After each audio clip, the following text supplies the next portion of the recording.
It's early morning, time for the cocks to start crowing. Dew has fallen all night long. The dewdrops are as big as small beads on the leaves of the grass. They look like the myriad eyes of fairies who sit on the grass for a while and then are gone without a trace. This grove is known as a sacred place. The founder of the Gyeongju Kim clan was born here. It must have been early in the morning.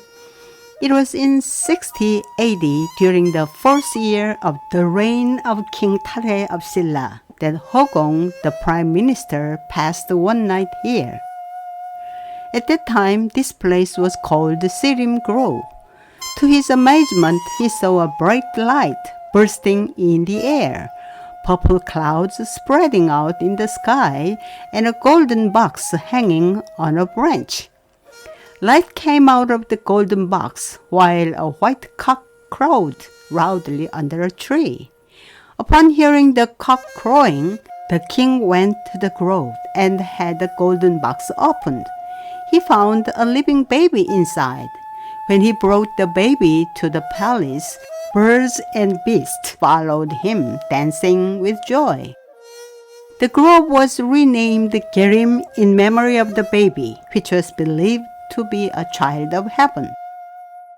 Because of this, the king made him the crown prince and gave him the last name Kim, which means gold, since he had come out of the golden box. The child was also given the name Alji, which means baby.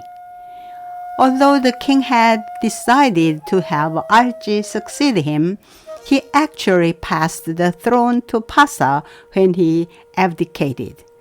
It wasn't until much later that a seventh-generation descendant of Alji ascended the throne.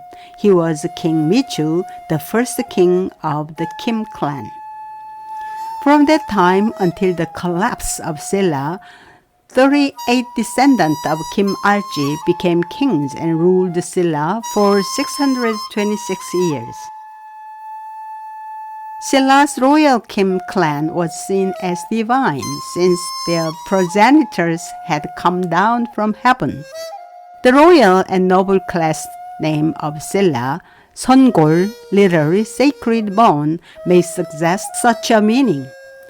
However, the remaining fragment of stele found near the tombs of King Munmu and King Hungmu indicate that the descendants of Kim Alji were not divine, but were human. The legend of Gyerim is not mentioned on the stele, which state that the kings were only the descendant of King Seonghan, an unknown king. Is it possible that the legend of Gyerim was made centuries later during the Goryeo Dynasty and placed onto the Kim clan's genealogy like a hat? But no more discussion. That's a topic for the historians to argue about.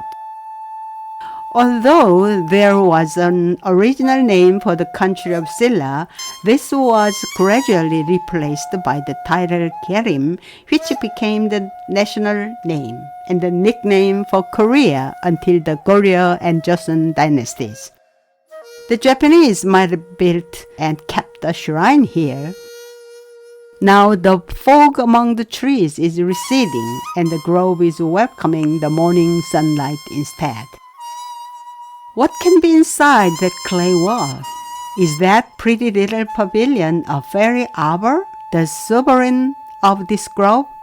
Does a cute fairy really live in the hexagonal pavilion?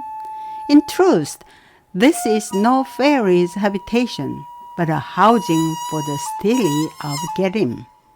However, this monument has inspired numerous artists who have sketched here, so perhaps it is okay to call it a fairy pavilion after all. If any painting claims to represent Gyerim but does not show this pavilion, then it is not a real painting of Gyerim.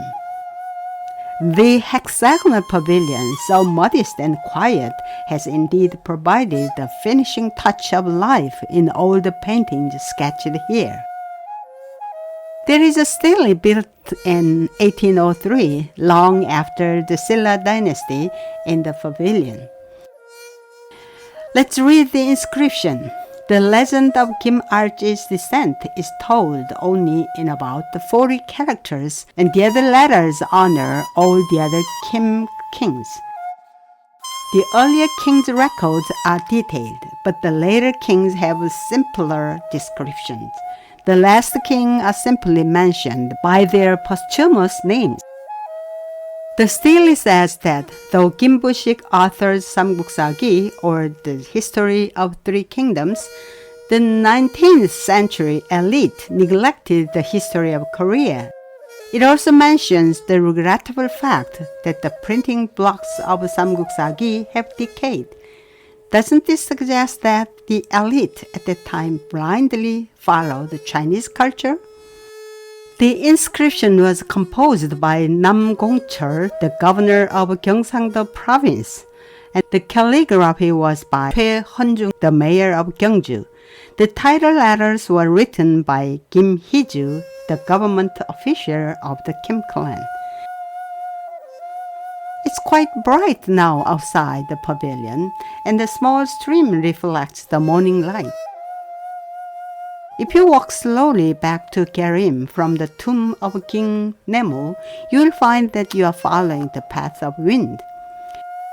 Here is an epitaph on which is inscribed a hyanga, traditional relic of Silla.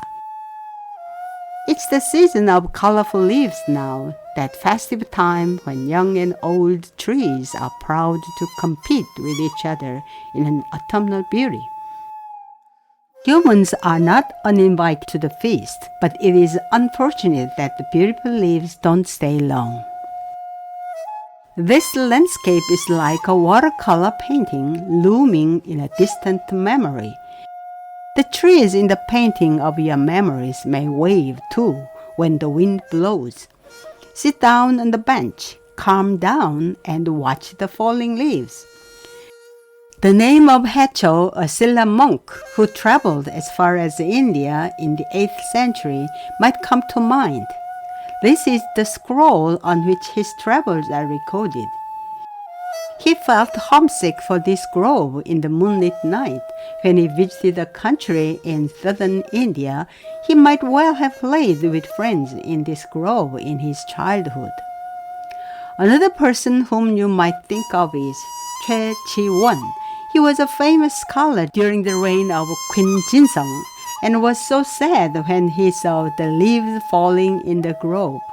He penned the praise, "Yellow leaves in Gyerim, green pines in Gyeongju." The yellow leaves symbolize Silla, and the green pines a newborn state of Goryeo, hinting at Silla's decline and Korea's future prosperity. This was an astounding warning and a shock to Queen. The observatory seen in the distance is like an egg that this grove might have been hatching for 1,000 years. Will another dynasty be born when it is fully hatched? The grove is illuminated so weirdly. The fantastic rainbow illumination might be an invocation of the night when the heavenly child was found. Look at those old trees wrenching themselves as if in agony.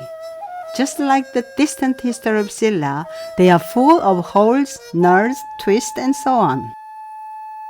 The trees look like old decrepit men who were too prodigal when young and cannot support themselves anymore.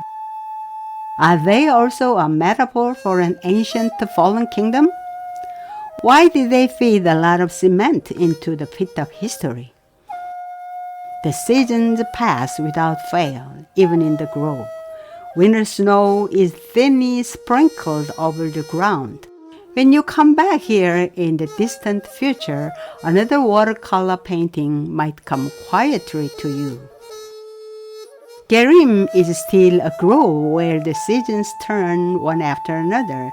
The moon and the sun pass without delay, and the stars shine every night over the tops of the trees. It is still a place where myths are rustling, waiting to be born again.